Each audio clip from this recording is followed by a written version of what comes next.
Pues amigos de Buena Fuentes, es un placer estar otra vez con ustedes. Como ustedes saben, este es un portal que analiza la política nacional e internacional con un enfoque geopolítico. Y el día de hoy tengo el honor de tener a un gran invitado.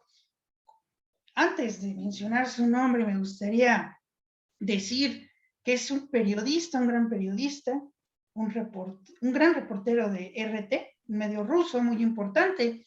Yo creo que es uno de los más importantes a nivel mundial. Y él nos sorprendió el 2 de abril en Twitter, cuando él alertó que Estados Unidos financia a Claudio X González, uno de los opositores al gobierno de López Obrador. Mexicanos contra la Corrupción y la Impunidad es una ONG, una organización gubernamental. Como todos sabrán, estas organizaciones gubernamentales que fueron expandidas por todo el mundo en la década de los 80 con el apoyo de Estados Unidos.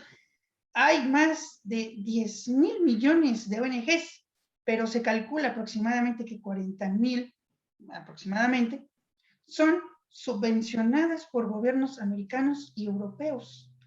Por ello, he decidido invitar a nuestro querido Manuel Hernández Borboya para que hablemos de este tema. Hola, muchas gracias por la invitación y pues aquí estamos. Un saludo para ti y tu auditorio. No, pues el gusto es mío tener a un gran reportero, un periodista, y también que ganó, me corrige, el premio en Alemania ay, ya se me fue el nombre, de poesía, o ya se me No, fue, no. ya lo tenía aquí, pero se me fue, perdóneme, se me fue, Es el Premio Alemán de Periodismo que de entrega la Embajada periodismo, de Alemania en México.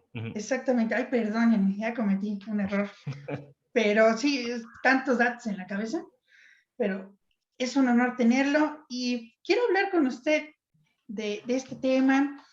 En primer lugar, para nuestro público, ¿qué son las ONGs y cuál es el papel de la Fundación Nacional para la Democracia y la Agencia de los Estados Unidos para el Desarrollo Internacional? ¿Cuál es la conectividad que tiene con este tema? Bueno, las organizaciones no gubernamentales son aquellas que las crea la sociedad civil. Recordemos que en la teoría política o en la ciencia política la sociedad civil es aquella que se organiza. Entonces, digamos que estas son organizaciones que surgen de diversos grupos de la sociedad civil, aunque a partir de la década de 1970 para acá, que coincide con el auge del neoliberalismo en el mundo, cada vez es más común ver que estas organizaciones no gubernamentales pues, son manejadas por grupos de élites políticas que tienen una clara agenda, pues ahora sí que política, y que tratan de incidir en algunos temas para tratar de convencer a la sociedad o para tratar de resolver algunos problemas sociales que normalmente no están siendo atendidos por el Estado. Entonces, digamos que sobre estas dos vertientes hemos visto un auge de las organizaciones no gubernamentales en los últimos 40 años más o menos. Y dentro de este contexto, pues hay dos organizaciones que llevan ya trabajando un buen rato, la USAID, la Agencia de Estados Unidos para el Desarrollo, cuyo origen pues remonta a financiar proyectos de infraestructura en algunos países, principalmente de infraestructura, pero también otro tipo de apoyos que daban a gobiernos en otros países y que posteriormente estos apoyos pues se dieron también a organizaciones civiles o este tipo de organizaciones no gubernamentales. Y también está la Fundación Nacional para la Democracia, la famosa NED, cuyo origen se remonta a 1983 durante el sexenio durante el mandato de Ronald Reagan. Y justamente esta organización NED se crea una vez que se demostró que la CIA, el Centro de Inteligencia estadounidense, pues operaba de manera clandestina y daba recursos económicos a organizaciones políticas, estudiantiles, y de otra índole afín a sus intereses. Como recordaremos, pues la CIA ha jugado un papel importante en diversos golpes de Estado en América Latina.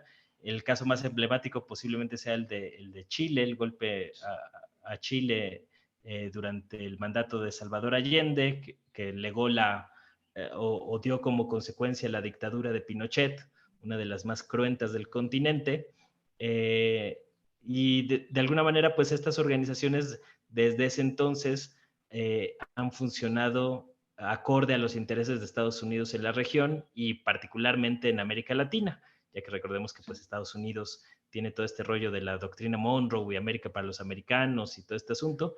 Entonces, pues han tenido una presencia muy marcada en todo el continente americano y que también han sido pues actores clave en sucesos como los que hemos visto en Bolivia con el golpe de 2019. Incluso Evo Morales expulsó a varias de estas agencias estadounidenses por la manera en que estaban haciendo política dentro de su país y que después pues este golpe pues cerró la pinza la Organización de Estados Americanos, que es otra de las instituciones que operan en la región en función de los intereses de Washington. Entonces, digamos que en este contexto se da el tema del financiamiento del gobierno de Estados Unidos a organizaciones de la sociedad civil o las organizaciones no gubernamentales.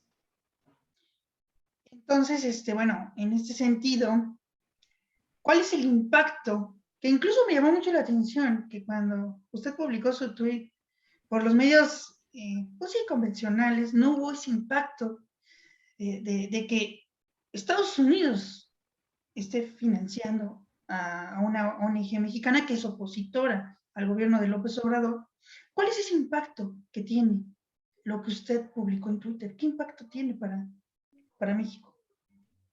Bueno, pues a mí desde que yo me enteré de ese asunto, pues me pareció un tema relevante, que el principal artífice de la coalición electoral PRI-PAN-PRD, pues haya estado siendo financiado por el gobierno de Estados Unidos y que mucha parte o una parte considerable de ese financiamiento, pues se haya utilizado, entre otras cosas, no solo para hacer reportajes y toda esta parte, sino también para emprender una serie de litigios legales en contra de las principales obras de infraestructura del actual gobierno. Entonces, digamos que a diferencia de lo que podría ocurrir con otras organizaciones, si bien, por ejemplo, también Artículo 19 pues tiene una agenda política, yo creo que en ese caso pues también han realizado una labor benéfica para grupos de periodistas y comunicadores que han sido perseguidos o que se encuentran en estado de indefensión por parte del Estado y que si bien pues también han recibido críticas por ser selectivos en las causas que defienden o apoyan, no tienen una agenda político electoral como sí la tiene Claudio X González. La cercanía con el poder que ha tenido este empresario, cuyo padre pues fue durante mucho tiempo y sigue siendo uno de los principales operadores políticos del sector empresarial y de las cúpulas empresariales en México, pues hace que tenga una connotación distinta, ¿no? No es lo mismo financiar, no sé, a una organización civil como el Centro PRO de Derechos Humanos, que ha dado seguimiento al caso Ayotzinapa, que financiar a una organización cuyo principal artífice pues está metido de lleno en la contienda electoral. Entonces a mí me parecía que pues, era un tema que por lo menos se debía de discutir en México, más allá de ver si tenía implicaciones legales o no, que no quedan del todo claras y que se pueden diluir un poco porque algunos pueden argumentar que Claudio X dejó la Organización de Mexicanos contra la Corrupción y la Impunidad a mediados de 2020, precisamente cuando ya estaba calculando meterse de lleno a la parte electoral, pero pues tampoco no se pueden obviar o no se pueden minimizar pues la manera en que hubo dinero de países extranjeros para financiar a quien a la poste sería el principal artífice de la coalición del bloque opositor.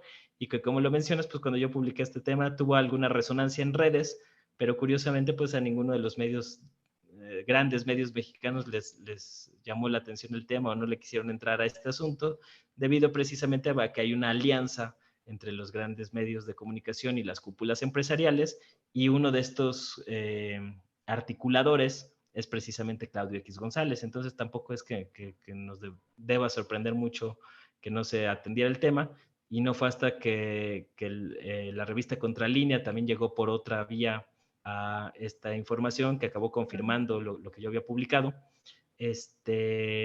Y llevaron el tema a la conferencia matutina de López Obrador, fue que pues creció el tema y ya hasta derivó en una nota diplomática a Estados Unidos que sigue sin responderse hasta la fecha.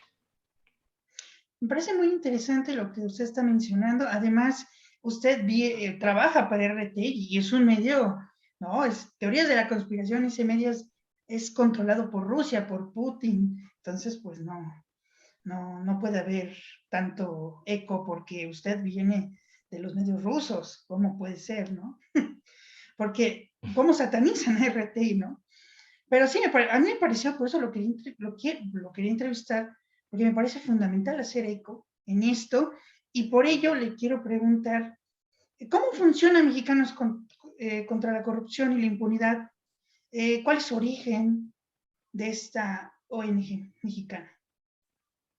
Bueno, Mexicanos contra la corrupción y la impunidad surge a finales de 2015, empieza a operar realmente a principios de 2016, y de alguna manera ya es parte de un proceso en el que las cúpulas empresariales de repente rompen con el sexenio de Peña Nieto a finales de 2014, principios de 2015, que coincide con una serie de acontecimientos que van desde la masacre de Tlatlaya, el levantamiento o las protestas que hubo en el Politécnico Nacional, la desaparición de los 43 normalistas de Ayotzinapa, la Casa Blanca de Peña Nieto, y digamos que este acumulado de casos empezaron a poner más álgido el ambiente social, hicieron cada vez más evidente la corrupción del PRI en el poder, de los gobernadores, casos como los de Javier Duarte en Veracruz, pues ya era insostenible.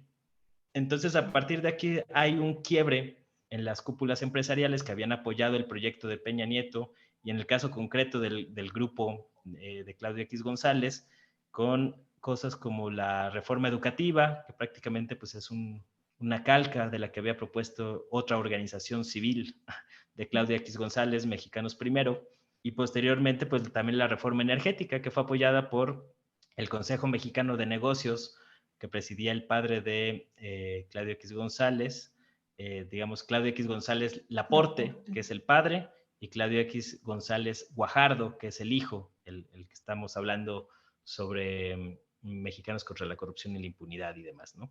Entonces, digamos que este apoyo que habían dado al inicio del mandato de Peña se acaba desfondando después de estos incidentes y a partir de entonces vemos ya a las élites empresariales en diversas organizaciones como el Instituto Mexicano de la Competitividad, el IMCO, empezar a impulsar una agenda anticorrupción ya de manera más marcada. Yo creo que en algún momento estas cúpulas empresariales o estos sectores se dieron cuenta de que los niveles de corrupción que estaba ya alcanzando el gobierno de ya eran un problema para sus propios intereses, porque pues esto podía detonar en un cambio político, algo que finalmente terminó ocurriendo en 2018 con pues la avalancha de votos que hubo a favor de López Obrador y de un proyecto reformador como el que es la Cuarta Transformación.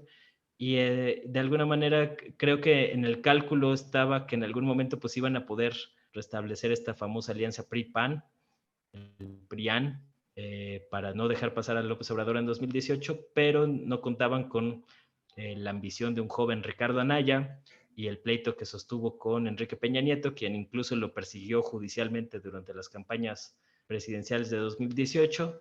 Esto hizo imposible una alianza de facto del PRIAN, como había ocurrido pues prácticamente en los 30 años de la era neoliberal, que coincide con esta otra época del bipartidismo de derecha en México, y eso pues a final de cuentas terminó con un cambio de régimen político que ha agudizado, evidenciado más las tensiones entre estas cúpulas empresariales y el gobierno en turno. Me parece muy puntual lo que usted menciona, esta relación que tiene el nuevo bueno, ya no ni tan nuevo gobierno, sino el gobierno de López Obrador con esta élite empresarial que están siendo afectados en sus intereses por este gobierno. Y que, ahorita para ya pasar al otro tema en el que platiqué y quiero abordar con usted, ¿cuál es su opinión de la Cuarta Transformación? ¿Qué futuro va a tener este proyecto ante estos rivales que tiene? ¿Usted cree que se pueda fomentar un golpe de Estado en México o que hay indicios de que pueda haber, como lo vimos en Bolivia o lo vemos en Venezuela, ¿no? De cómo Estados Unidos financia, por ejemplo, a Enrique Capriles, a Leopoldo López, que son opositores al gobierno de Nicolás Maduro, a través de la NIT. Entonces, ¿usted cree que puede haber un cierto impacto? Yo creo que, como se ha repetido a lo largo de la historia de América Latina, es evidente que estas élites criollistas, afines a los intereses de Estados Unidos, que aspiran con ser países muy a la europea y que tratan de copiar como estos esquemas de gobierno, de administración, de gestión y demás, pues hay un afán muy claro de que todos los gobiernos en América Latina que gobiernen para las mayorías pobres, pues van a ser atacados por estas élites y por estos grupos. Lo hemos visto en Brasil, lo hemos visto en Argentina, lo hemos visto en Chile, lo hemos visto en Ecuador, lo hemos visto en Venezuela. Entonces, pues México no podría ser la excepción a esta regla, ¿no? Que se ha venido gestando, es parte de una condición histórica en México. Ahora, en América Latina y que se reproduce en México. Ahora, en el caso de la Cuarta Transformación, yo veo que es parte de un movimiento social que supo capitalizar el descontento que generó el régimen neoliberal, el desgaste del modelo neoliberal en el mundo fue más evidente a partir de la crisis financiera de 2008. Esto agudizó las tensiones en el mundo y digamos que es parte de un proceso de desgaste a nivel global de este proyecto económico impulsado por una maximización de la renta a nivel global y que acabó desfondando a las economías locales. Por eso vemos hoy un resurgimiento de nacionalismos, tanto de derecha como de izquierda, en todo el mundo, que por un lado, pues, explica el repunte de proyectos progresistas en América Latina, pero también el regreso del fascismo en muchas regiones del planeta, ¿no? Entonces, este desgaste del modelo neoliberal generó condiciones para que un personaje como López Obrador, que siempre se había mantenido como el principal líder opositor al proyecto neoliberal en México, al menos dentro con posibilidades reales de asumir la presidencia del país, pues supiera capitalizar este descontento social en 2018.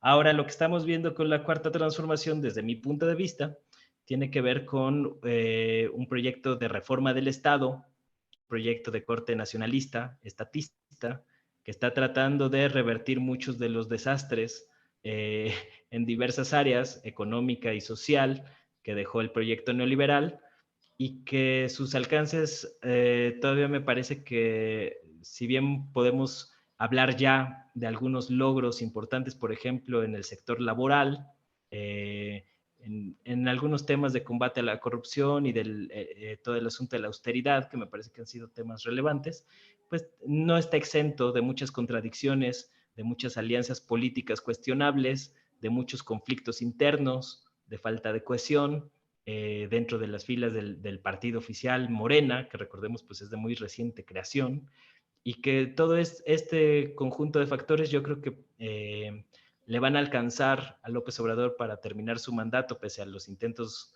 golpistas que cada vez son más notorios y desesperados entre algunos sectores de la derecha mexicana, pero pues habrá que ver en qué condiciones se da la sucesión presidencial de 2024 y a partir de entonces creo que el panorama es muy incierto, ya que yo creo que uno de los principales puntos que permiten darle continuidad a un régimen político más allá del mandato de un personaje con la fuerza de López Obrador, pues sería el partido político.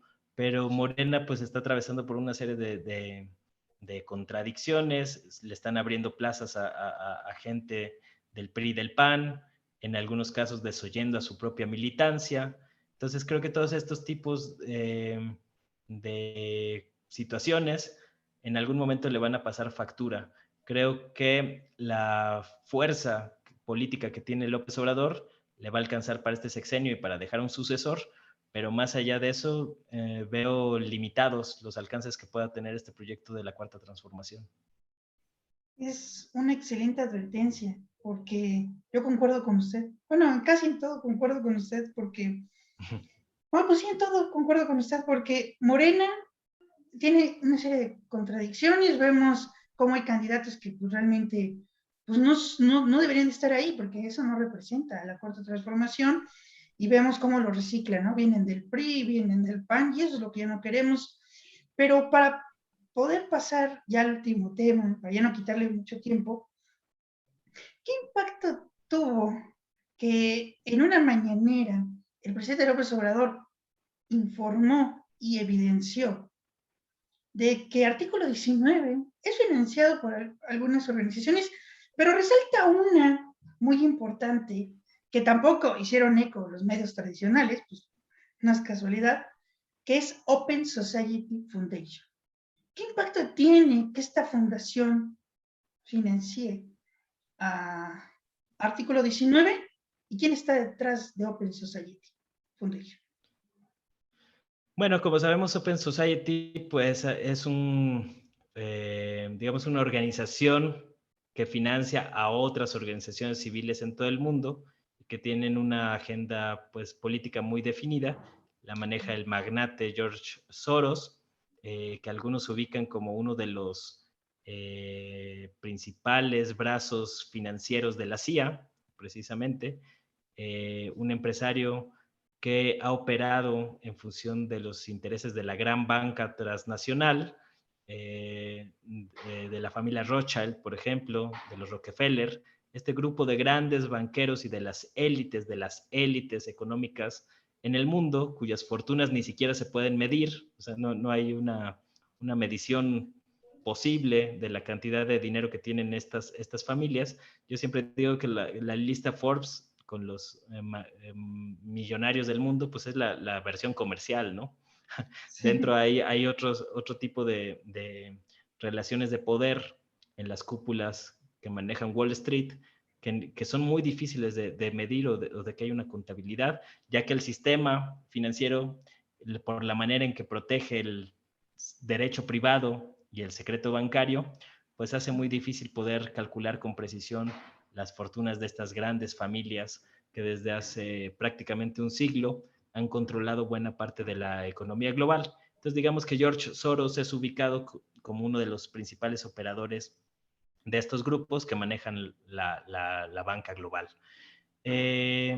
Obviamente, pues, igual que pasa con Estados Unidos, creo que hay que ser cautos en cada una de las organizaciones que están financiando, pero definitivamente pues nunca una organización o un país va a financiar a organizaciones que están en contra de su agenda o de sus intereses. Entonces digamos que sí es un indicador que hay que tomar en cuenta a la hora de hacer análisis, porque muchos de estos insumos de informes, de estadísticas, de datos, de los cuales se alimentan los grandes medios de comunicación, provienen de estas organizaciones o de estos llamados think tanks o tanques de pensamiento, que son financiados por estos grupos, ¿no? Entonces, de alguna manera, los insumos que generan estas organizaciones, de alguna manera les son útiles o funcionales a estos grupos político-económicos para promover sus agendas en distintos países. Yo lo veo, por ejemplo, muy claro con todo el tema de las energías renovables. El tema de las energías renovables, pues si bien tiene una connotación ambientalista, es realmente un interés de ciertos grupos financieros que están ahí peleando por acaparar una parte del mercado, ahora con los coches eléctricos, con la energía fotovoltaica, con la energía eólica. Y pues en el caso de México es muy claro, ¿no? Cómo han operado estos grupos. Entonces, de alguna manera, personajes como Soros, pues están metidos también en esta disputa política en países como México, pero no es el único. Muchas veces se le da demasiada publicidad a Soros, pero pues hay otros sectores, ¿no? Está la Fundación Rockefeller, que es igual de poderosa que Open Society, y que muchas veces no se habla tanto de estas organizaciones. Está, por ejemplo, pues los proyectos de financiamiento que está desarrollando Bill Gates, que todos los días tiene una fuertísima presencia mediática y que me llama la atención, y que incluso algunos analistas señalan que pues hay como una especie de cambio de estafeta, que George Soros le está pasando la estafeta a Bill Gates como uno de los principales operadores económicos de estos grupos de élite financierista a nivel mundial, ¿no? Claro. Entonces, básicamente, pues así funciona el asunto. Entre más dinero le metas a ciertas organizaciones, más posibilidades tienes de poder posicionar ciertos temas sobre la agenda de discusión pública, y eso obviamente pues, puede detonar en temas de importancia política, y sobre todo en el contexto de países débiles o con una democracia incipiente, donde fácilmente se generan condiciones para un golpe. Y en ese sentido le quiero preguntar, ya para ir finalizando, ¿qué opina del papel, ahorita que menciona la parte ambientalista? Tenemos a Bill Gates, ¿no? Con su nuevo libro para poder, no sé, exhortar a los países que comiencen con este nuevo negocio, ¿no? Porque yo lo veo así como un nuevo negocio. Pero ¿qué opina del papel de esta joven Greta? ¿Qué opina de su papel? Incluso me llama mucho la atención que acaba de salir otra niña mexicana que también trae ese mismo discursito de Greta. ¿Qué relación tiene con lo que estamos hablando?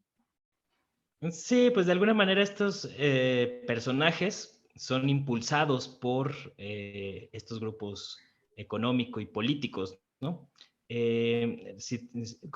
No tengo ahorita claro el nombre de la niña mexicana. Yo tampoco, por suerte Se se me me fue fue. ahorita el nombre, pero digamos que pues salió a raíz o cobró notoriedad durante la cumbre climática que impulsó Joe Biden en Estados Unidos, ¿no? Entonces digamos que va cobijada por esos intereses y esa agenda. En el caso de Greta Thunberg, yo creo que también, pues yo creo que son niñas muy brillantes, con una facilidad de palabra sobresaliente, preocupadas, y hay una preocupación sincera por los temas ambientales, pero creo que también pues, los medios de comunicación han encumbrado a estos personajes a una esfera pues, de trascendencia global. Lo mismo los grupos de poder que las han respaldado, y que yo incluso creo que pues muchas veces son utilizadas sin siquiera ellas darse cuenta de cómo opera pues toda la red de intereses que hay detrás de la agenda climática que ellas están promoviendo, ¿no? Claro. Con esto no quiero decir yo por eso no soy muy cauto en este tema, y nunca apunto contra Greta ni contra estos jóvenes de la organización Fridays for Future, que están impulsando un cambio de conciencia para reducir las emisiones, pero creo que han sido aprovechado algunas nichos de oportunidad que han identificado algunos grupos de poder para utilizar a estos jóvenes o a esta generación de jóvenes ambientalistas como una especie de caballo de Troya para tratar de posicionar los temas de las energías renovables, obviamente con un corte financierista, porque nunca se habla de energías renovables públicas, ¿no? Siempre son para beneficiar Privadas. al sector privado. Aquí en México, cuando se habla de impulsar cosas como las hidroeléctricas, pues eso como si no fueran energías renovables, ¿no? Como si no contaran, porque pues no le van a dejar ganancias al sector privado o a las cúpulas financieras. Entonces siempre se impulsan por los temas que les interesan a estas élites y que les son rentables. Entonces, a final de cuentas, pues es un ecologismo un poco, pues chafa, hipócrita en muchos Financiero. sentidos, porque pues no se termina de reconocer que el principal problema de devastación planetaria pues es el sistema capitalista. Entonces vemos Es, que el mismo sistema capitalista, financierista, neoliberal, está tratando ahora de impulsar ciertas recetas para supuestamente acabar con la crisis climática, al mismo tiempo que siguen generando pues una concentración mayor de la riqueza y otro tipo de temas que nunca se discuten en estos foros climáticos. Yo, por ejemplo, soy de la idea que si uno quiere entrarle de lleno al tema de la devastación planetaria, pues habría que discutir no solamente la reducción de emisiones, sino ponerle un alto a la concentración de riqueza que existe en el mundo.